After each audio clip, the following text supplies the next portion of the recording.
Hello guys, this is your friend Dark Verse and we are back with a new fanfic. Which is what if Naruto got a hot harem with Ino, Hinata and Tayuya part 1.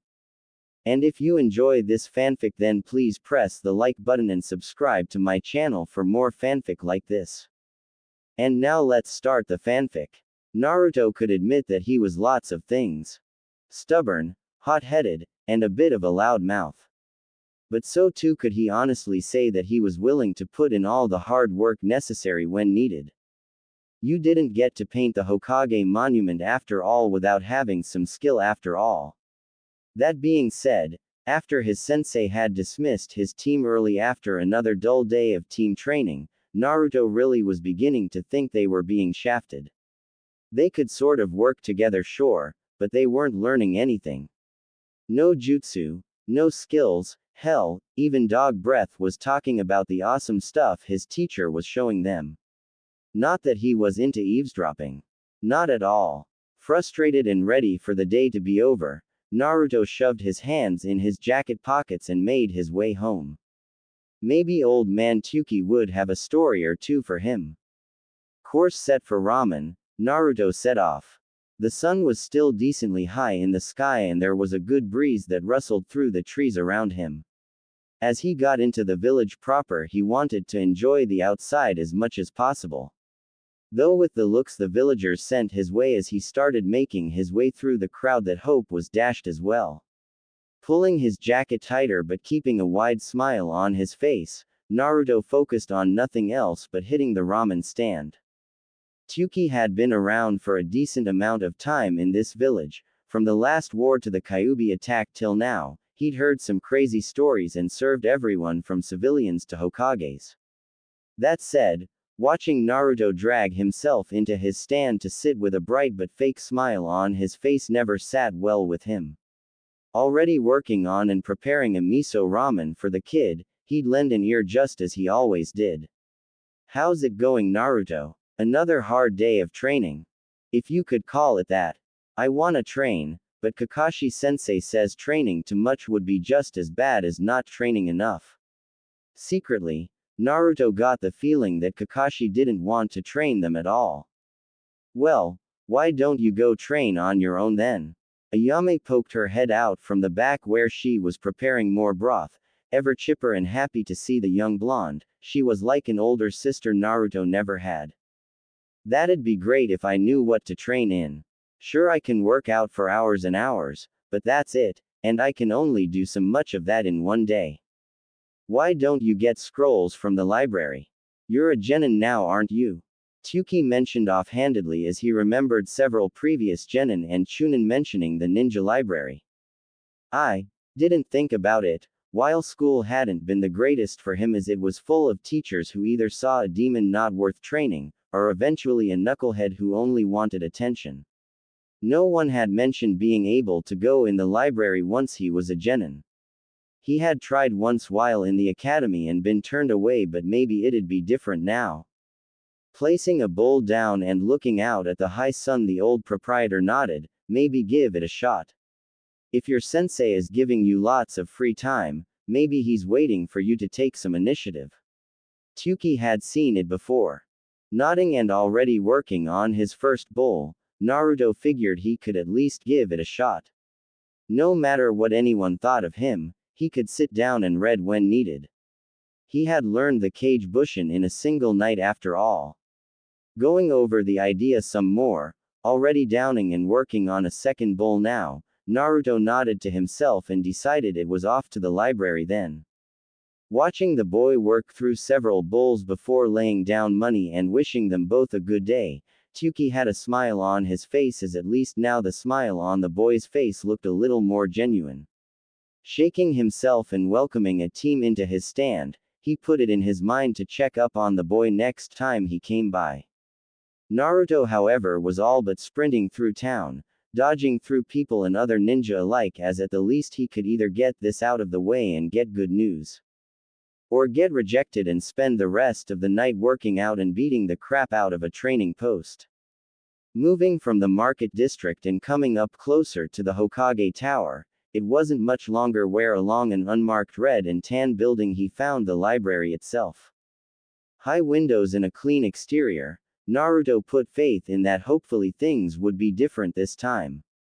Pushing open the door and walking in, he was met with silence with a heavy smell of paper and wood. There was a reception desk ahead of him, and ignoring the odd tingle that ran through him, he walked up to a stern-looking woman at the desk. Hello. His voice cracked at the worst time and he really sounded more timid than he wanted to, but the woman looked him up and down all the same. First time in here, yes. Adjusting thin glasses while consulting a book on her desk, she pushed aside a scroll and looked at something out of his sight while Naruto nodded. Genin are allowed everything unrestricted D rank and below. C rank scrolls and books are allowed with either sensei or Hokage approval. Under normal circumstances anything B rank and above is not allowed to genin outside of very special circumstances. Noise is to be kept to a minimum and there will be no jutsu practice inside. Training scrolls can be released, but copying of scrolls is out of the question. Looking at the boy in front of her, the older black-haired woman raised an eyebrow. Any questions? He had a ton for the tall but rail-thin woman, but decided to keep it to the basics for now. He was already happy enough that he would be allowed in. My sensei leaves me on my own a lot. Do you have an area for training scrolls? Nodding and motioning behind her and to her left, his right, she pointed down a dark hallway. Training scrolls for basic jutsu, chakra control, and jutsu theory are that way. Again, keep to your rank. Your Hitai 8 was pinged as soon as you walked in, so we'll know if you pick something up that you aren't supposed to, understand? That's why you didn't ask for my id. Wait, what else did you ping? That was new, he didn't know they could id him with just his headband. Blinking for a moment, the woman looked him over again before nodding. This is a protected building, so as soon as you walked through the door you were checked for genjutsu, Hitai 8 forgery, or cosmetic applications. Anything else? Shaking his head in the negative, Naruto walked past the reception desk and made his way down quiet rows of bookshelves and desks. There weren't many people in here today it seemed, and the few that were present were all head deep in books or scrolls. Sakura probably comes here a lot. Muttering to himself, Naruto paid attention to the labels on the shelves he walked by. Training scrolls, training. Finding the section he wanted, he started browsing down the rows with carefully labeled scrolls and books. Realizing just how many there were, he decided to stick to what he kind of knew and work from there. He had already been warned he couldn't go straight for the high-level stuff, but maybe there were some D-level scrolls that could help him out. Walking further down this particular row and finding the D-rank training scrolls and seeing multiple copies of everything, Naruto browsed a bit before picking out 4 that might be able to help him out. It didn't take him nearly as long to reach the front desk again, where he presented the scrolls to the bookkeeper. Can I take these? Taking the scrolls and looking them over, the woman nodded. Chakra control, clone theory, and basic exploding tag seals. Boys and their explosions. Looking him over again, she handed them back. If I may ask, why the clone theory? Caught off guard as he wasn't prepared for anyone to be interested in his actual thoughts, he let a small grin hit his face. I've never been able to make normal clones, but I can make shadow clones. So I wanted to see if maybe there was a reason why.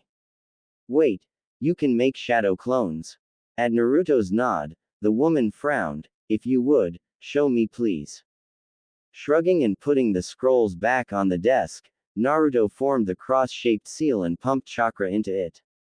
With a puff of smoke, there stood a dozen copies, along with the appearance of several ninja with frantic looks. Tanaka-san, is everything okay? Waving the group off, the now named Tanaka nodded. Everything is fine. I asked him to demonstrate his skill. Please, go back to your duties. Sighing as the group of 5 elder ninja blurred away the librarian's side and handed all the scrolls back to Naruto. Some advice, if you would like it. Naruto nodded. Sure. Dispelling his clones, He was absolutely ready to get out of here. Did your teacher mention the special skill of the shadow clones, or did you learn this on your own? On my own. Then no one has probably mentioned to you, but shadow clones have the special ability of sharing information. Anything a clone learns, you'll learn once they are dispelled. That also includes chakra control and techniques. Just something to keep in mind. Giving the genin an appraising eye, she would have to make a visit to an old monkey once her shift was over today. Suddenly learning that his one good skill was even more super awesome than he thought, Naruto was beaming as he bowed to the woman who actually took some time to teach him something. Thanks to Naka-san. When do I need to have these scrolls back? Waving the boy away, she was already turning back to her work with a smile on her face. Those are D-rank scrolls, keep them as long as you need, but usually we'd like them back within a month. But if you do lose or damage them, it isn't such a big deal. At least the boy was polite, she noted as he waved and ran out the door. Naruto was only focused on one thing at the moment though, and that was that he had the chance to do something finally. He would be training properly now. Oh, he was going to be busy this week for sure. Kakashi was a lot of things he knew, a pervert, lazy, constantly lost. But he generally always had an idea of what he was getting himself into. That said, today, as he strolled into practice at his usual 3 hours late, he was met with an odd sight. Sasuke was fuming, which normally wouldn't be that odd, but it wasn't directed at him, which was. Sakura was fawning over Sasuke, which wasn't news, so that he could ignore. But multiple copies of Naruto running up and down trees while hopefully the real one was doing push-ups with a rock on his back was not something he expected to see. Seeing though that everyone was here, Kakashi clapped his hands with an eye smile. All right everyone, let's get to our mission for the day. Kakashi-sensei, you're late. Sakura was as always, predictable. Clones popping and shrugging off the rock, a sweating Naruto jogged up to the group. About time, sensei, what are we doing today? Motioning for the kids to follow him, Kakashi pulled out his favorite book, the usual, another D-rank mission, followed by team drills. Then you're off on your own.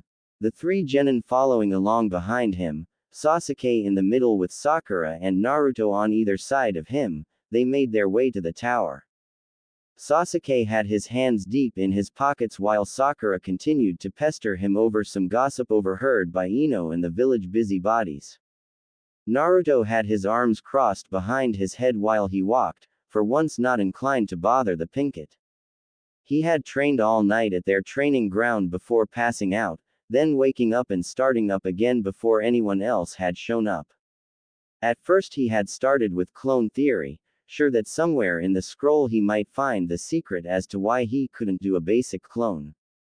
But after reading through it all, the answer wasn't any better than he already had a feeling for.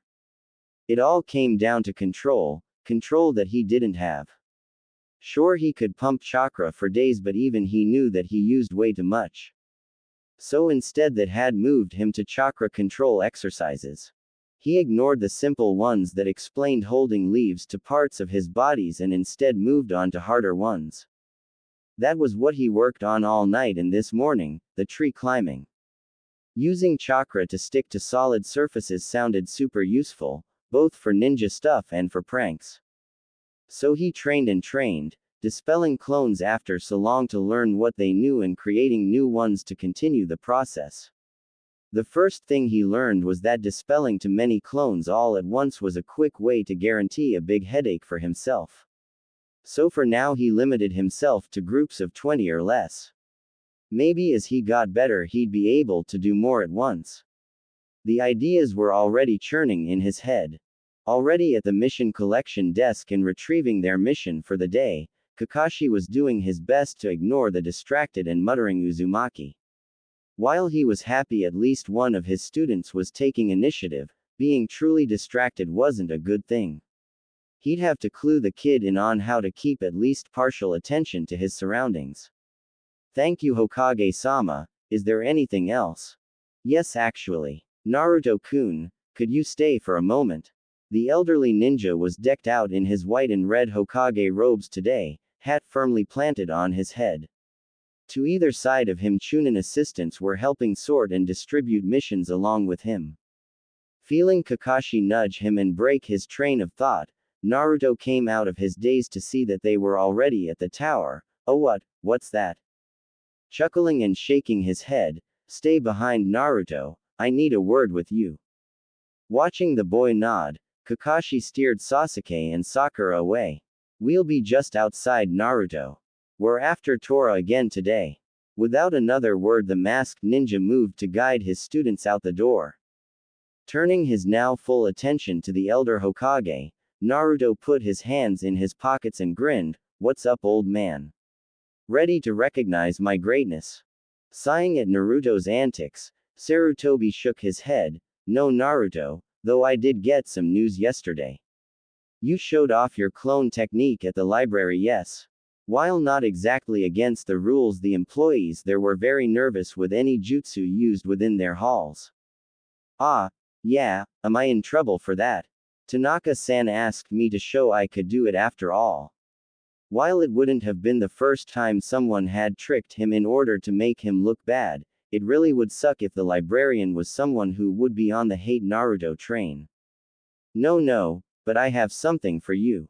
Handing over a small but sealed scroll to the boy, who took it without a word and backed away, the Hokage nodded, "I'm giving you access to C-rank chakra control exercises and clone theory only.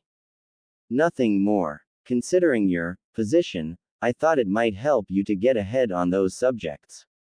Nothing else for now, understand? I can revoke your access and make you wait until Chunin like everyone else at any time." Giving the boy a stern look, his weathered skin pulling in a way that made Naruto shake his head quickly. "No way, just what you've told me I can look at and nothing else. I'll be good." Not wanting to give up this good fortune, Naruto pocketed the scroll and saluted, "Anything else, old man?" Waving the boy off as the next team was walking in, Sarutobi shook his head, "Be on your way then, and I'll be watching you."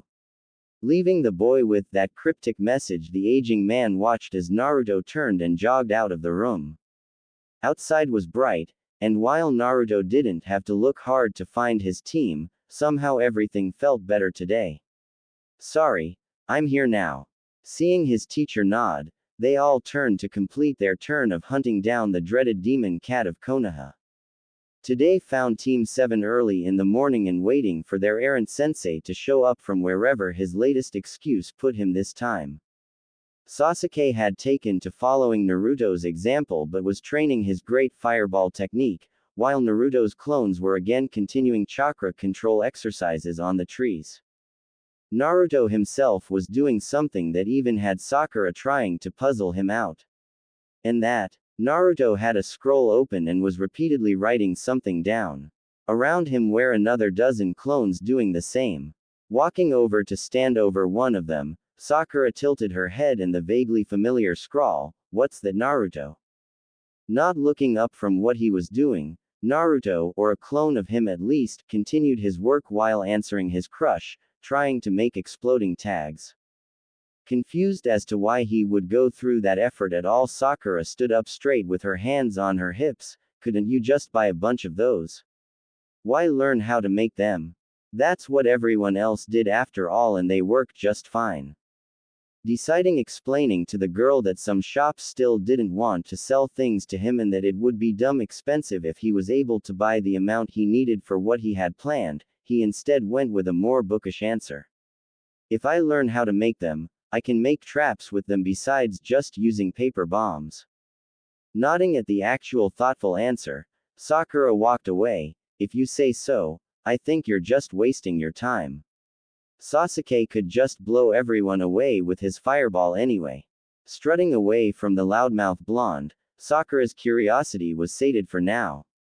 "Yada. Think I got it." One of his clones, or maybe that was the real Naruto, began putting some chakra into the seal he made on a scrap of paper in his excitement. Wait, not so close, you idiot." Another Naruto cried out while a more aware clone grabbed the now freaking out copy holding the paper tag by the jacket. Sorry buddy. Heaving and tossing the clone up and over the trees, the explosion sent a blast wave that rocked the training ground and knocked leaves from the trees above them all. All movement and training stopped with Sasuke and Sakura turning irritated looks at the nervously grinning blonde. I did it. We can see that you knucklehead. Sakura was always quick to show off her impressive lungs, Naruto noted. Doby. Going back to his own training, Sasuke put the blonde out of his mind. He could train all he liked, but an Uchiha would always be better than him. Shrugging while sorting through the memories, Naruto dispelled his tag-making group before remaking a new one. Alright guys, practice makes perfect. And if you make a tag, run off a bit before setting it off, okay? Hi. Getting a chorus of responses, they all set to work. This was what Kakashi walked into this morning, a disgruntled Sakura and slightly exhausted Sasuke watching as a procession of Narutos ran off towards the lake only to explode in spectacular fashion. Shaking his head and clapping his hands together, Kakashi got everyone's attention. Sorry everyone, a black cat tried to cross my path, so I had to find a new route where I ran into this snake that tried to bite me. But I'm here now. Liar. Sakura and for once even Sasuke joined in on her finger pointing. That couldn't bode well for him, could it? Ma, come on now, let's go get our mission and we'll end early for today, nay. Smiling as his cute students all formed up before him, they all turned and started heading for the tower. Naruto idly dispelled his clones while pocketing his seal-making tools in his thigh pouch. Before making his now very familiar seal and creating an even larger group of clones that ran back to the training ground. Kakashi raised an eyebrow and watched the clones run off. What's that about, Naruto-kun? I have something of a project I wanted to try out, but I can't do it with everyone at the training ground. It's not having to answer as an explosion rocked the area and everyone turned to look at the Uzumaki sharply. Hey, explosions are cool. Sighing and turning away, Kakashi nodded, just don't overdo it, okay? We need you all in one piece, not scattered all over the Fire Nation. It wasn't long after that the team had all made it to the tower, picked up their next lackluster mission, and were on their way to the east side fields to help with some weeding for civilian farmers. All of the genin wanted to complain, but after their first few attempts, and Naruto getting swatted for trying to use clones, they all relented and got to work. Sakura had already given up on keeping her dress clean, eventually covered up to the knees in dirt and grass. Sasuke and Naruto weren't much better after too long, though somehow Naruto shivered from time to time, which Kakashi figured was a clone exploding and sending its memories back to him. Shrugging at the teenager's antics, Kakashi returned to his book and watched as the sun rose past noon and slowly began to sink in the sky. The more experienced ninja mentally lamented that it was probably too much to ask for every day to be this peaceful. But at least these kids didn't have to go through what he and his team did. At least not if he could help it. The day coming to an end on its own, the team reported their mission complete and went their separate ways. Sakura trying to follow Sasuke home and pester him for a date, and Naruto now heading back to the training field instead of going to his empty apartment. It was as he returned to the now empty training ground and sat down in the middle of it that he pulled a new training scroll from his pocket to begin reading. After getting the go-ahead from Gigi, he had made it a point to return his last set of scrolls and left with only 2 new ones. A book on basic seals, where he was working on the first set of his exploding tags, and a scroll about the Shunshin. He hadn't realized that the jutsu was only AD rank, but after reading the description on it he sort of got it. Sure, he could move really fast and appear wherever he could see or knew. But it left him open for a moment if he wasn't prepared. However, if he had a clone do it, that vulnerability became a moot issue. Especially if the clone was supposed to be caught. Reading and memorizing the scroll over the next half hour. Naruto stashed it away before filling the clearing with clones. Alright, we have all night, let's get this technique down pat by morning. Yush. It was going to be a long night for the boy. B. Contrary to what his students thought, Kakashi wasn't always the late one to team meetings. In fact, he was usually the first. He liked to watch them, see if they were in fact there on time, or slacking off. While at first he had been worried as they did nothing but wait for him for hours on end, he was slightly proud that at least one of them had started taking the time to start training on his own. Though, now as he looked at an exhausted but snoring Uzumaki, Kakashi felt he should probably step in this once. Hopping from the trees and walking over to a battered but whole Naruto, his sensei squatted down to shake the boy by his shoulder. Naruto, wake up, the ground isn't your bed. 5 more minutes Kakashi-sensei, I promise It took a moment for Naruto to wake up slightly and another one to realize he wasn't at home again. Bleary eyes opened to an eye-smiling sensei and a just past dawn training ground. Looking around and seeing his teammates not around, Naruto let his head thump heavily on the dirt. I overdid it, didn't I? Nodding and standing up straight, Kakashi sighed, you did. Do you think you're up for a mission today? Standing slowly with a groan and stretching to work out the kinks in his muscles, Naruto nodded with slowly building enthusiasm. I'll run off and get some morning ramen, and I'll be good to go. Already turning to leave, he was forced to pause as Kakashi stopped him with a hand on his shoulder. Alright, wait a minute, time to be a sensei for a minute. Sit down and listen to me, alright? Watching the boy do just as he asked, listening to the stern tone for once, Kakashi nodded in approval. I have new training rules for you, and I expect you to follow them, got it? Ah, come on, sensei. I'm fine, honest. Finally feeling like he was catching up, the attention-starved boy didn't want to slow down now. I'm not going to tell you to stop training, but no more all-nighters. You need to be in bed by 10 and you can't be at the training ground before 7 unless it's for a mission. Got it? Seeing the boy give a dejected nod, he continued, you have to give your body and your mind time to rest and heal. You won't make good progress if you don't. Also, after missions and training with the team, you need to give yourself at least 2 hours of downtime before starting up your evening training, got it? You need more than just ninja training in your life. That was a lesson Kakashi had learned too late, but he could pass on that bit of life lesson to the boy. Fine, I'll tone it down. Anything else? I'm glad you asked. Opening a storage seal behind his back, Kakashi presented a basket full of fruits and vegetables. With the amount of training you're doing, ramen isn't enough, we need to balance out your diet. I know you haven't had someone to explain nutrition to you, but you're going to be a shorty forever if you don't start eating better. Plus, you'll never put on any muscle either, get it?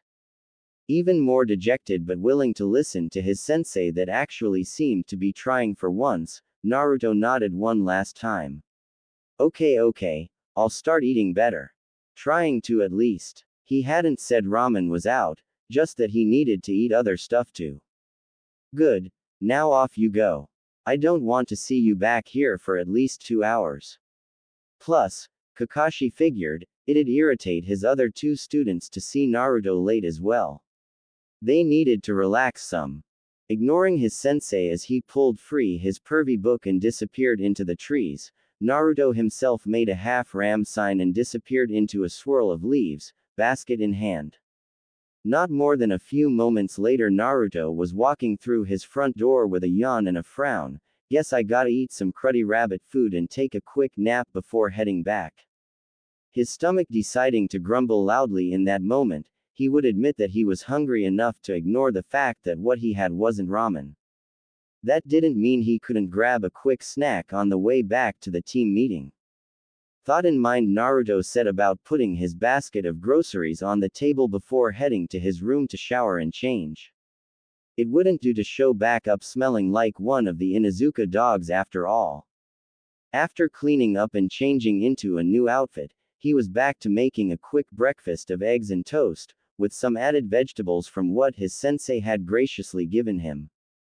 Complain he would, but he wouldn't waste food, ever. Carefully folding his eggs into a neat omelet, he placed everything on a plate on his table before putting the dirty pan back on the stove. Not as carefully as he should have, as some hot oil splashed out and into the still going flame. Shutting the flame off and patting out the small fire with his jacket, Naruto had to groan at the singed sleeve of his coat. Already knowing he wasn't about to put his dirty jacket back on, he ripped this one off and decided today was a t-shirt day. Putting the rest of his gifted groceries away in his fridge and scarfing down his quickly made breakfast, it wasn't even an hour later before he was headed back out of the door and towards the Ichiraku's stand, a spare black jacket now over his shoulders and open, showing his black t-shirt with red Uzumaki swirl on the front. Tayuya was only just opening up and warming up the stoves and grills while a clearly energetic Naruto was already bursting through the door with a smile. "Hey there, old man, how about a couple bowls of miso before one join my team for training?" Shaking his head with a chuckle, Tayuya motioned around the early morning emptiness of the shop. "We've only barely opened, Naruto, so no ramen yet, but I think I can put together some onigiri instead. How about it?" Seeing the dejected look the boy put on, he eventually smiled and nodded anyway. "Good, give me just a minute." Next to him, Ayame smiled at the younger blonde and leaned on the bar. "Hey there, Naruto. Liking the new look? Trying something new?" While he still had his usual orange pants, the black shirt and jacket combo seemed to even it out a tad. It was kinda cool, she thought. "Ah, yeah, that's it. Trying a different look." He wasn't going to admit to burning his spare jacket. "Any good news or rumors to share?" Shaking her head as her dad came back with a plate of 3 carefully made rice balls, Ayame sighed. "Not really anything interesting.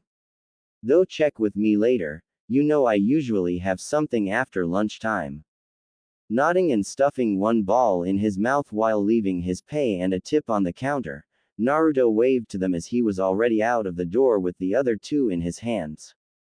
Already at a light jog, he took a little more time to finish the last 2 rice creations while appreciating the sleepy morning atmosphere of the village. While the sun was low and not many people were out, it was easy to forget that people weren't that happy to have him here in the village, and some were more than happy to see him dead.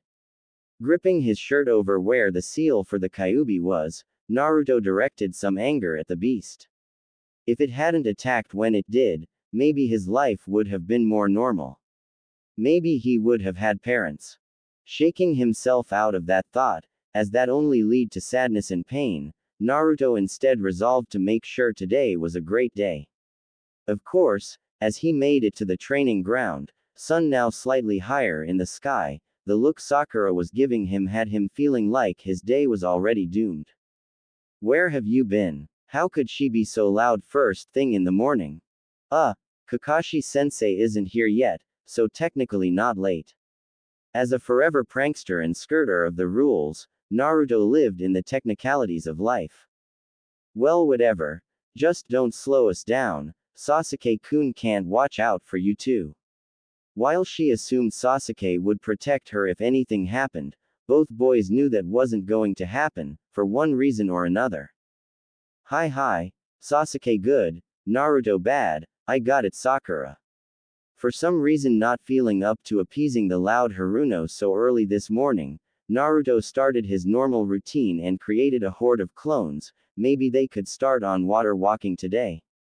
Slightly put off by the change in the boy's attitude but not enough to actually say anything, Sakura sat back under a tree and went back to reading. While the boys had taken to training while waiting for their sensei, she was content to read a book in her spare time.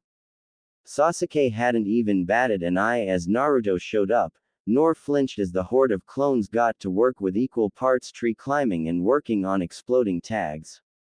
Though one thing was different this morning. Naruto himself had unrolled a truly long blank scroll, and had himself plus a dozen others all covering every inch of it in seals. Shaking his head as the dobe was going to blow himself up one day, he returned to his own training on increasing the heat of his signature jutsu. And this was what their sensei walked in on. Sakura reading and not paying attention to the world around her. Sasuke exhausting himself practicing his family's main technique and Naruto finishing on something in a scroll and now working it into some type of bracelet. Clapping his hand, all eyes were suddenly on him. No mission today, so we'll do some team drills for a few hours and call it a day. Clones dispersing and almost fully energized, Naruto was ready and able. Alright, we're gonna get you today, sensei. They would not, however, get even close to Kakashi. But tomorrow would be a new day, and who knew, miracles happen sometimes. Trying to be understanding but still ending up grumpy, a bored Naruto Uzumaki wandered the streets of Konoha. Today was like any other. Training before Kakashi-sensei had shown up, work on some of his basic jutsu, and then head out for a D-rank mission before finishing and coming back for training. Except instead of training they were told explicitly to relax and take the rest of the day off, which meant very loud and clear that if their sensei caught any of them training Naruto, they'd be in for a world of trouble. With a sigh Naruto understood that in his own way Kakashi wanted to make sure they weren't wearing themselves out. With a chuckle Naruto figured Sakura didn't have to worry about that at all, but him and Sasuke might. Shaking it off and spotting a shop full of plants, he figured he could at least get a small bag of fertilizer for his house plants while he was out. It wouldn't do to neglect his housemates after all. Walking in and taking in the heady humid smell of plants and earth, he was overcome with peace for just a moment. Welcome to the Yamanaka nursery, what can I help you with? A bored voice answered from the counter. Face down in a fashion magazine, Ino Yamanaka in all her pretty blonde glory was manning the counter. Naruto hadn't seen the girl since the end of the academy but hoped her usual antics weren't about to come out to play.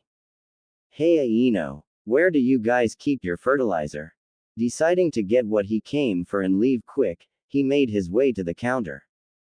Looking up and spotting the loud troublemaker, Ino had to pause for a moment at the different look of the boy. The open black jacket and black tee wasn't a big change, but it was significant enough to give her some pause and made her give the boy a quick once-over. Ooh, you're not gonna use it for a prank, are you? Still wary even if he seemed to be taking things a little more serious if the change of his wardrobe was an indication, she still had to make sure his usual antics didn't come back to her parents' shop. No, I have some house plants that need a little love, that's all. No pranking, honest. Hoping the girl believed him as he actually hadn't had time for pranking since the end of the academy. Well, except for that short time meeting Konohamaru and training him in the no jutsu. Giving the boy another good once-over, a small thought gracing her mind, she nodded and pointed off to her left. Along the back wall in the corner, next to the indoor aloe plants. Giving thanks and making his way between rows and rows of plants, Naruto was curious about what his former classmate had been up to. How's training going? Learn anything awesome from your sensei? Realizing she should have known she wouldn't be able to get back to her magazine, Ino snorted when she thought about her sensei. Heck no. Asuma sensei is too laid back for that. We're training sure and he works us through drills, and don't get me started on the D ranks, such a bore. And I've got the laziest teammates ever. Naruto tuned out her ranting about Shikamaru and Choji. Knowing the laid-back boys were probably getting nagged to death, Naruto found what he was looking for and snagged a small bag. Turning and glancing at the aloe plants, Naruto saw and read the small note attached to the base of the plant. Hey Ino, what's this about the aloe plant being a good chakra conductor?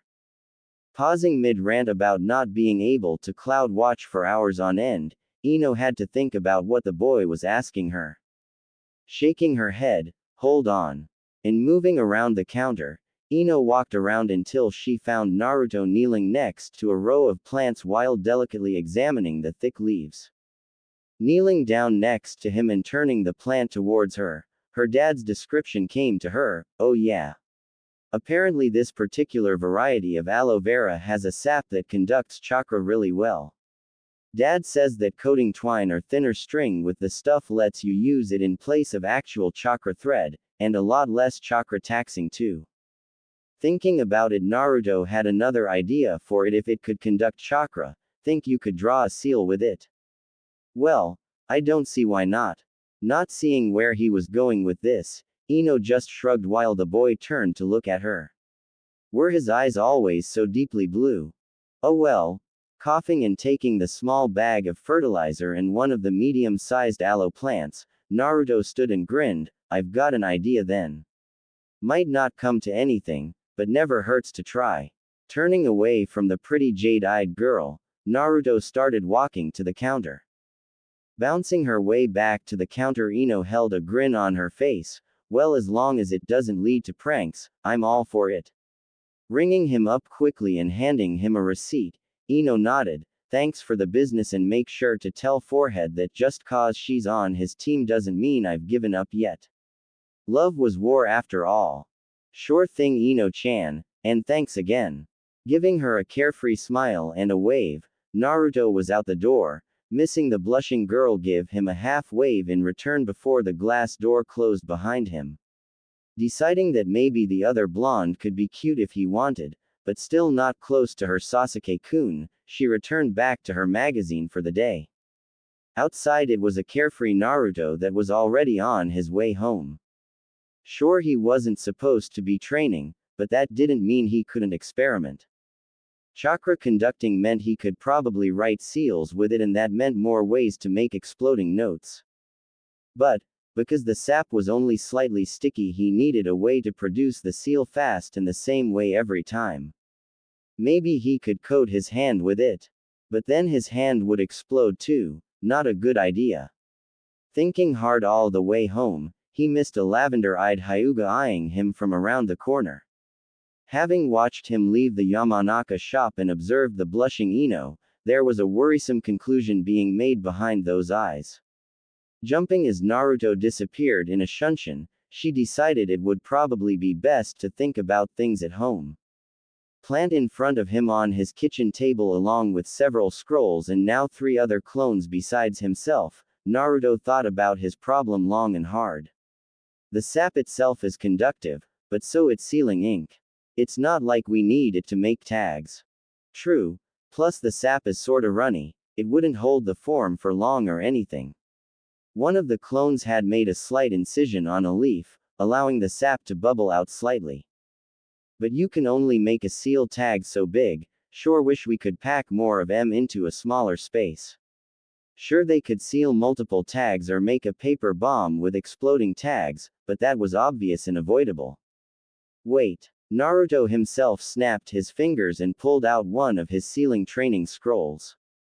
Wasn't it in this scroll that they described a way of making super massive seal matrices super small by packing the matrix within another chakra conductive paper scroll? Something about needing the chakra to stabilize the matrix for use. Unrolling the scroll and sifting through it in order to find what he was looking for, it was another clone over his shoulder that pointed to the section they were looking for, written by one Kushina Yu. Well, that's what it says. Ooh, I get it. Maybe we can seal the very exploding matrix inside the sap itself. Yeah, and then we could put the sap anywhere. Naruto himself had a wide grin on his face. How about a mile-long seal packed into a kunai or even inside a small pellet? Yeah, this was definitely going to be fun. It'd take him a long time to work on to be the size he wanted, but this was for explosions, and explosions were always worth the extra work. Pulling out his tools and beginning to write, it was going to be a long night for him and a hard start early morning. Team 7 was waiting patiently as it was coming up on their turn to receive their mission for the day. It had been another few days, and while training was great, at least Naruto and Sasuke both were starting to get antsy. So when they came forward and Iruka started naming off more D-rank missions, Naruto finally had enough and said as much. Come on, Gigi. We've been training our butts off and working these chores like no one's business. Let's have a real mission for once. Missing the nod from an agreeing Sasuke and flatly ignoring a protesting Iruka, Naruto was ready to match wills with the aging Hokage. So your team feels like they're ready for a real mission? Watching the subtle nod from Kakashi, Sarutobi sighed before pulling a scroll from the pile. Well, you're in luck today, we just so happen to have an escort mission available. C rank, good to get your feet wet. Handing the scroll over to Kakashi, the Hokage cleared his throat. Tazuna-san, your team is here. From a door off to the side, an elderly man sporting a gray head of hair and matching beard stumbled into the room. From the smell of alcohol, no one had to guess what was in the jug he had with him. Looking through his glasses at the team, Tazuna scoffed, "What's this? I ask for a team and they give me brats. I'm the great Tazuna the bridge builder, don't I deserve some actual ninja?" Chuckling and waving them all away, the Hokage smiled, "I'm sure for just an escort mission these genin will be more than enough. You'll find they're full of surprises." Watching as Kakashi led a grumbling Tazuna away, Sarutobi's eyes hardened only slightly. Outside it was an eye-smiling Kakashi who turned to his team, "Go ahead and head home, pack for an extended mission and meet me at the main gate in 30.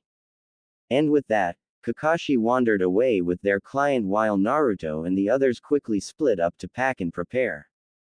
For Naruto, this involved a quick body flicker back to his home, grabbing his pack and sealing scrolls before sealing everything into a medium-sized storage scroll. Idly twirling it in his hand before shoving it into an inner pocket on his new jacket, he took some extra time to make a quick sandwich to scarf down.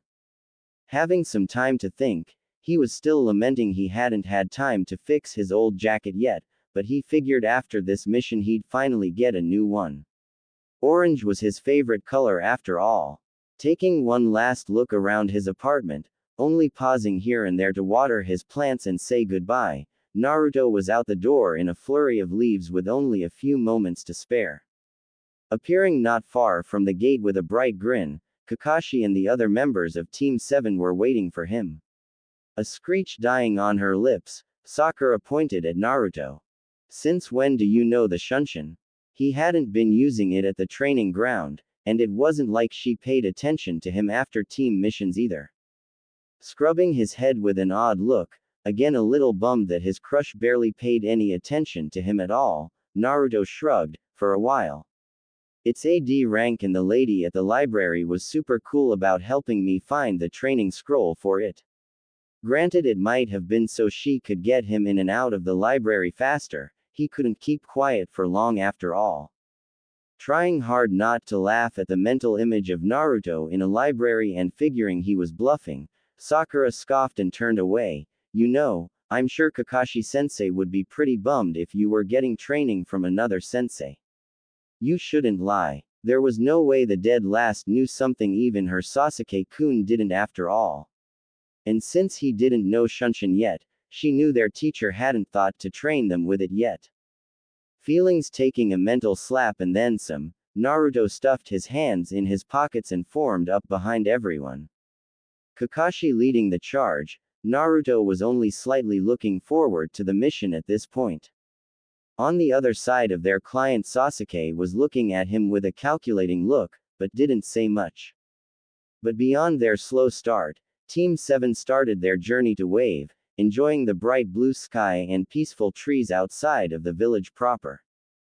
Naruto had never been outside of the village before, outside of a few times when he was younger and had been run off from the orphanage. The road currently was nice and peaceful so far at least.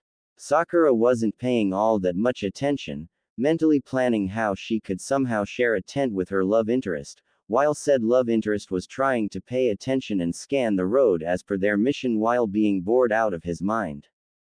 After about 15 minutes of walking and cresting a hill, Naruto took note of a puddle in the middle of the road.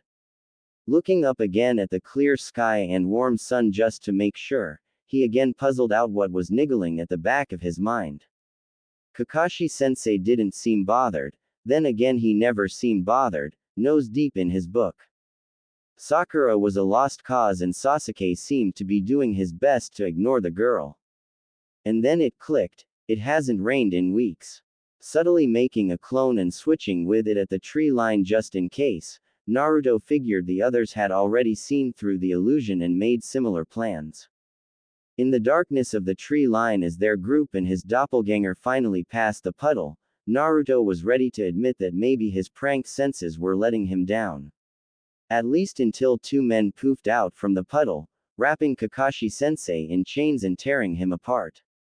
Knowing that if he could see through that lame illusion then his sensei for sure was fine, Naruto made ready to jump back into the fray if his clone failed its task. Look at that Gozu, their sensei was quick to put down. The first ninja bearing a horned Hittite gloated. That just leaves the brats to clean up Maizu. Lunging forward, the second horned ninja wasn't fully prepared for the previously frozen blonde to charge forward, attempting to tackle and hold Gozu around the waist. Ha ha ha ha, give it up kid, you're 100 years too early to take me down. Seals around his wrist glowing unnoticed to Gozu, the Naruto clone grinned, it's been a blast. Katsu. And then there was fire and light.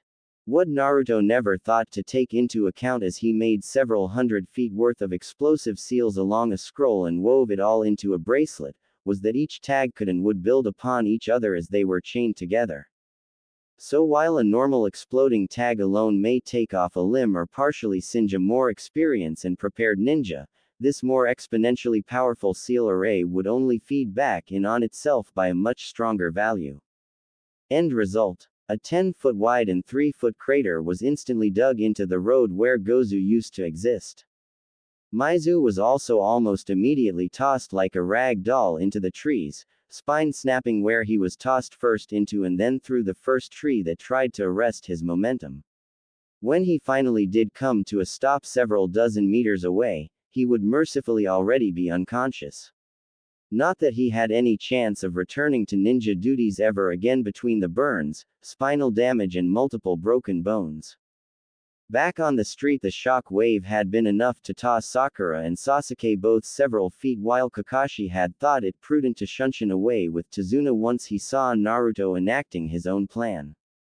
Kakashi would have to lecture Naruto on restraint in the future, but privately he was proud that the kid was taking this seriously. Though, as he walked back onto the road with their very shaken client, he still had to chuckle at the overkill. Leaping from the trees with a grin on his face, Naruto made several clones to go find the other enemy ninja.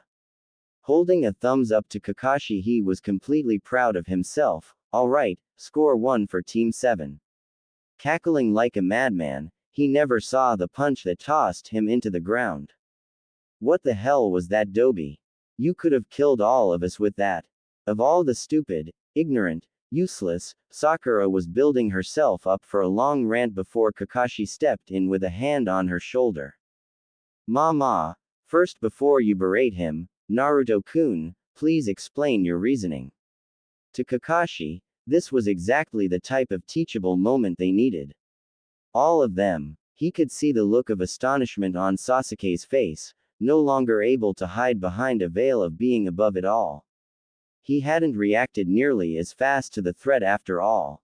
Picking himself up with an angry grumble, the now sour Uzumaki looked directly at his sensei. Well, first I figured that the puddle was a fake, cause you know, it hasn't rained in weeks and any puddle should be gone in this heat. And I figured if I could figure that out, with everyone else being smarter than me, then it should have been really obvious to you all. So I figured with my clones I could take out the threat while my teammates could protect the client.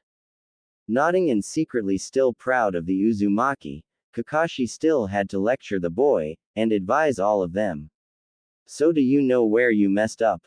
Ooh, I didn't expect the explosion to be that big. Shaking his head, Kakashi motioned to his two teammates. Did you consider at all that your teammates actually didn't notice the puddle was a trap? Seeing the boy shake his head, Kakashi continued, not only did you not communicate with your team about the possible threat, yes, your tactic could have ended with injury to your team and the client. Thankfully that's what I'm here for, to cover for your inexperience, and to help you learn from these mistakes. Seeing the boy lose his energy at the admonishment, Kakashi smiled internally. Your decision making was okay up to a point, but communication is key to teamwork. Keep that in mind from now on. You can't assume everyone is smarter than you and will make the same decisions as you. With that, Kakashi turned to their now sweating client, and you, Tazuna, we have much to talk about. Walking a bit away from the others, Kakashi was going to find out why the demon brothers were after a bridge builder from a small country. Dobi, how'd you pull off that explosion in the first place? Exploding tags Tem, give it a try sometime. Now really upset but determined to make up for it eventually, Naruto wasn't in the mood for Sasuke's, "I'm better than you" attitude. You don't have to be rude to Sasuke-kun just cause you got chewed out, baka. Throwing his hands up in the air as his clones came back and dumped the paralyzed body of the other demon brother at his feet. Bound and gagged, the clones all saluted before dispersing themselves. There the three genin of Team 7 sat and waited, Sakura trying to stroke Sasuke's ego by saying how he would have taken both enemy ninja down without nearly killing them in the process, while Sasuke himself was looking at Naruto in a new light. Sure, he had thought his training wouldn't bridge the gap between them at all, but now he could see that at least within him was a competent teammate. Not like a certain fangirl. Maybe he should start working on those chakra exercises as well. Walking back to the group with a pale Tazuna, Kakashi was all smiles. "Okay troops, here's the deal. Tazuna apparently has lied about why he needed his escort and now we have a decision to make. Wave is currently under the heel of a greedy shipping magnate by the name of Gato, and Tazuna is building a bridge in order to get past his shipping embargo. In order to stop the bridge being built, Gato has apparently hired mercenaries to kill Tazuna and prevent the bridge from being built. If these two, the demon brothers, are involved, that means this is at least an B-rank mission. So we can turn back right now, or we can continue on at our own risk." Not even hesitating, Naruto threw up a fist, and missed the chance to kick some major ninja butt and save people. "No way, I'm in." Nodding, Sasuke agreed with Naruto, "We're ninja of the leaf, we don't get to abandon a mission once it's been given." Sakura, being of a different mind but not wanting to go against Sasuke, nodded, "Yeah, there's no way any ninja are a match for us." Nodding with some pride, Kakashi turned to Tazuna, "Welp, you heard them, we'll continue on with this mission. However, I will be making a report, and when this is over, there will be an adjustment. If the bridge is completed, we should be able to pay it no problem." While happy the ninja wouldn't abandon him, he wasn't sure how they would repay them when all this was over. Kakashi took note finally of Mizu's bound and gagged form, grinning at the young Uzumaki. "Good job on the capture, Naruto. Give me a moment to prepare a scroll and send up a flare." They were still close to the village, and Anbu's squad should be able to perform a quick pickup. Which, after penning a quick scroll to describe Naruto's defeat and capture of the enemy ninja along with the situation they found themselves in and their intention to continue, Kakashi sent up an emergency flare that he pulled from a pocket in his Jonin vest. Once that was done, he performed some quick hand seals and thrust his hand at the ground. Kuchio's no jutsu. From a poof of smoke, a small dog was sitting and waiting patiently for the masked ninja to give it orders. Tucking the scroll into the pug's collar, Kakashi nodded, "Anbu should be here soon, watch over this guy and give them the scroll when they get here." Moving the ninja off into the bushes and out of sight, Kakashi's summon nodded. "Gotcha. Wait and play babysitter." Chuckling and turning to his team, Kakashi motioned for them to continue. Finally, "Welp, let's get going team. We have a lot of ground to cover." Hey, Kakashi-sensei, can you teach us that?" Naruto was as always quick to try to learn something new. "Maybe one day, but you have a long way to go before trying to summon anything." Sure, Naruto had the chakra for it, but considering his parentage, he wasn't going to step on those toes. Just in case someone else had a plan already. "Ah, fine. Also, Naruto, from here on, can you create clones to follow us in the tree line? I'd rather have some warning just in case. Give the boy some practice in using the clones in different ways." Which, considering the light shining in his eyes, Naruto hadn't even thought to use the clones as a kind of early warning system before. "Sure thing, sensei." Making his seal and disappearing in a fog bank worth of smoke, 3 dozen clones sat in the road. Without a word, all but one leapt into the trees. Looking at the Naruto who was with them, Sasuke voiced a question, how will we know you're the real one? Couldn't someone kill a clone and transform into you? Nodding, Naruto figured that was true.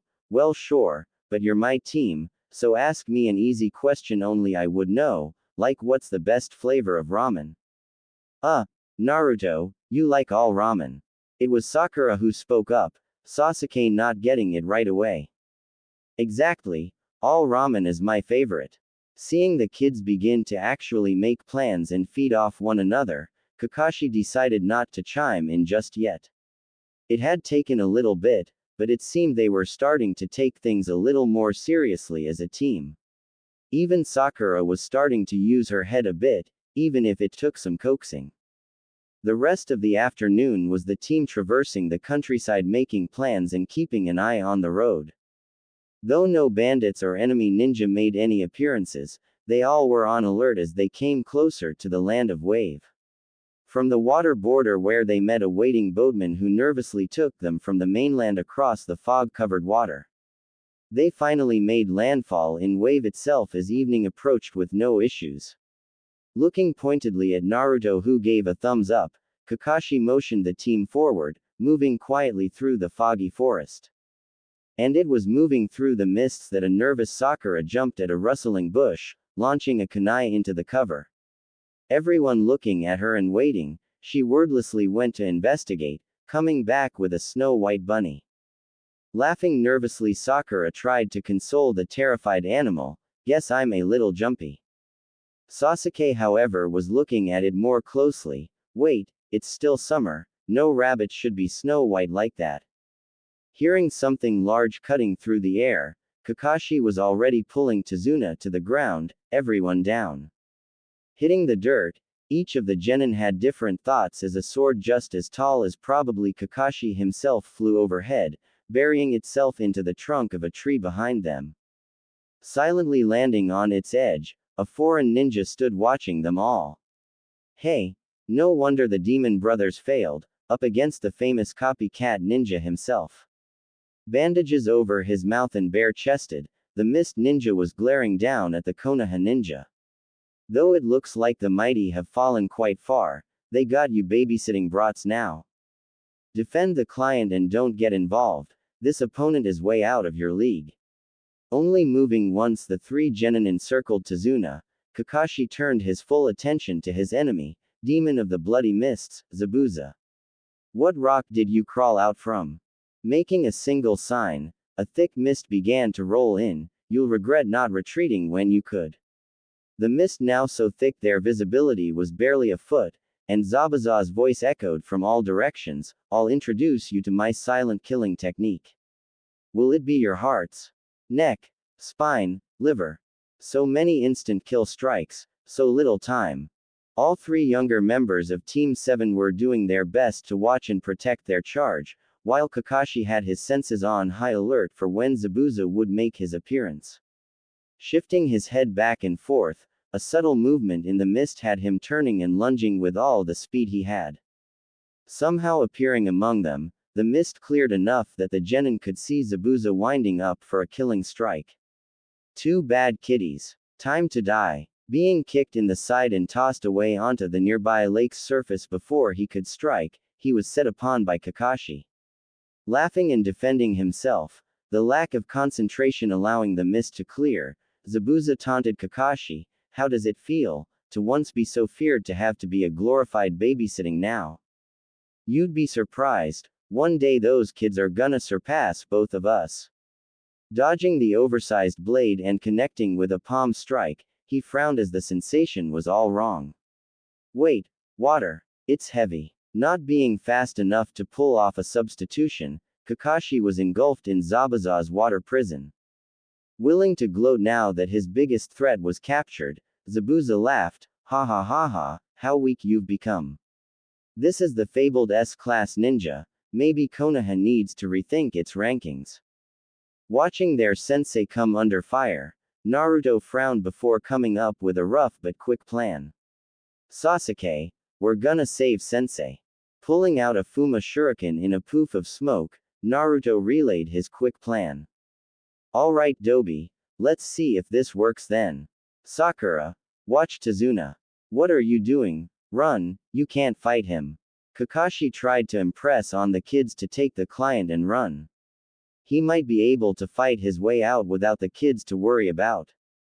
Sasuke and Naruto are run forward together while Zabuza makes a dozen water clones. It is Naruto who counters with his own, there's no way we'd leave you behind sensei.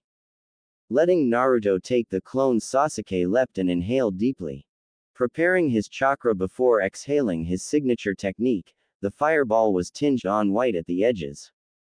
Just behind it traveled a hastily thrown Fuma shuriken. It took but a moment for the Uchiha Saiyan to land on the lake's edge, watching the plan unfold. Zabuza was forced to build a hasty barrier in the form of a water wall in order to block the Gokaku no Jutsu. The steam nearly hid the shuriken just behind it. Bringing his faithful sword around to block it, Zabuza was not prepared for the blonde that transformed in place of the foldable weapon.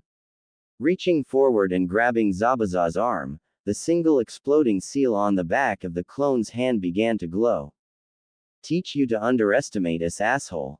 Katsu. Having to choose between holding Kakashi and losing an arm or retreating, Zabuza decided retreat was the better option.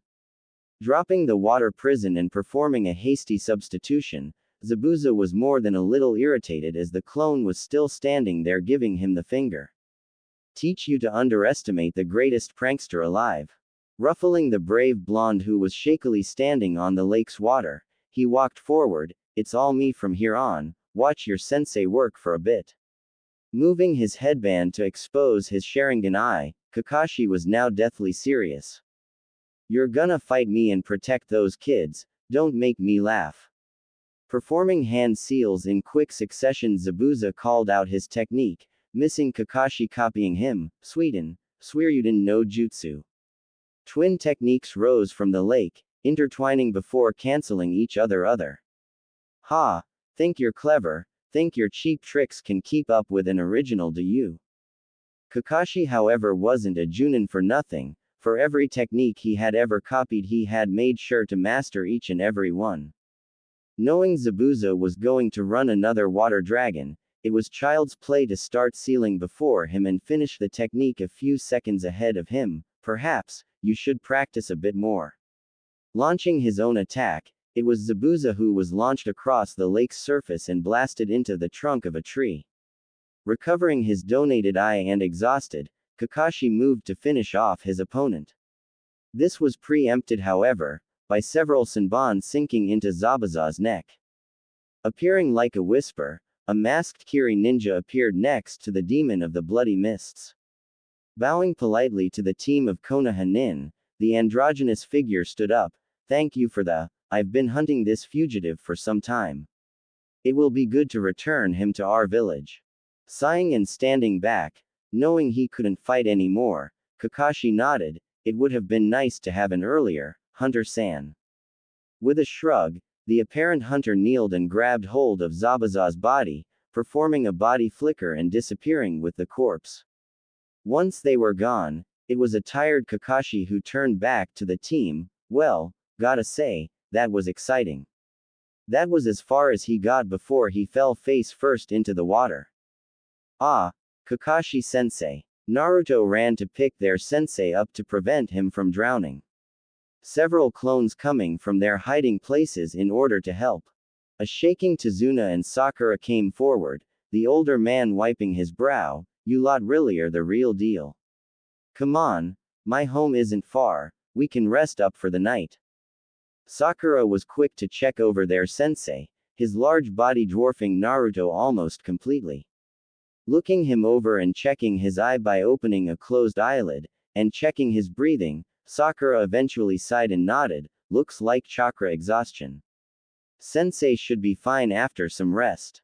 Nodding, Naruto motioned to Sasuke, who moved to the head of the group. Well, lead the way, Tazuna-san, we'll get you home. While Sasuke wouldn't admit to taking orders from Naruto, ever, at the moment even he could admit that the blonde was trustworthy. And maybe they were wrong about him being the dead last after all. So with some newfound respect in his heart, Sasuke walked next to Tazuna as he led them to his home and a happy daughter who was more than happy to take them all in after seeing her father safe and sound at home.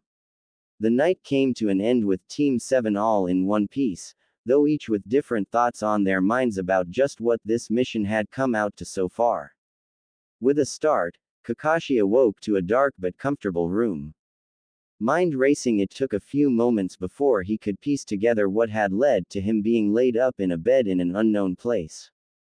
The mission, the battle, winning, and overusing his cursed eye. It all came back to him in a flash and he groaned in half embarrassment. To think he'd exhaust himself too quickly in front on his students. Well, they lived to tell the tale, so he could live with it for now. Though when they got back to the village he was sure to hear it from Asuma and the others when he filed his report. With a tired groan the exhausted ninja rolled and rose to his feet, shuffling out the door and down the stairs where he could hear people. Downstairs it was 3 bored genin who were waiting on the condition of their sensei to improve. While Naruto had wanted to train like normal, he figured that since they were in unfamiliar territory that he should probably wait for some orders for once. Sakura was helping Tazuna's daughter Tsunami prepare lunch with what supplies they had. Sasuke was waiting just as Naruto was, not entirely sure how they should proceed. Tazuna had assured them that he wouldn't need protection within the village of Wave, but they were all nervous regardless. However, as they heard a thumping from the stairs, all 3 students heaved a relieved sigh as their sensei made an appearance, though slow. Well, it's good to see everyone up and so chipper. Kakashi was in good spirits at least, seeing his students all happy and in one piece. Come with me, we have much to talk about. Thanking Tsunami for the help while he was out, he ushered his students out of the house and into a clearing not far away. Arranging all 3 of them before him, Kakashi got serious for a moment. I think it's time to get a little more hands-on with your training. Seeing each of the kids focus on him a bit more, he nodded with some pride. I'm proud of you Naruto for taking initiative to learn more of the basics and continuing chakra control and movement techniques. I would have thought our resident bookworm would have done the same. Looking pointedly at Sakura, she raised her hand. But Kakashi-sensei, why would we need to continue exercises after the academy? Motioning to Naruto, Kakashi hoped that maybe having an example would put things in perspective. Because first, you should always be working towards improvement. And second, many of these basic exercises have practical uses. Like tree walking and water walking. Notice yesterday how Zabuza and myself continued our fight on the lake, or how Naruto was able to reposition using the trees. You never know what skill will have the most use and when, so it's best to learn all that you can, and practice. Plus, it'll do wonders for building up your chakra reserves. Much like a muscle, using it will build it up. Turning and motioning to the line of trees behind him, he looked mainly at Sakura and Sasuke. Your goal for the next week is to be able to reach the top of the tree with just your chakra. And not just once. You must continue the training until you can do so hours at a time without getting tired. This will increase both your control and your capacity. Turning to Naruto, Kakashi nodded. While I understand you have tree walking down, I noticed you're still working on the water walking skill. Yeah, I can hold it for short times, but varying my chakra still takes some concentration.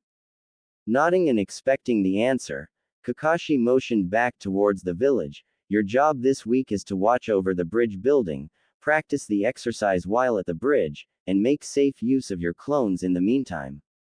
Got it. Hi. Kakashi waved him off as he himself turned and trudged back to the house. Then I'm going back to bed. Chakra exhaustion is no joke, and I need to be in the best form I can be before the week is over. Not seeing the need for urgency, Sakura again raised her hand. Why's that, sensei?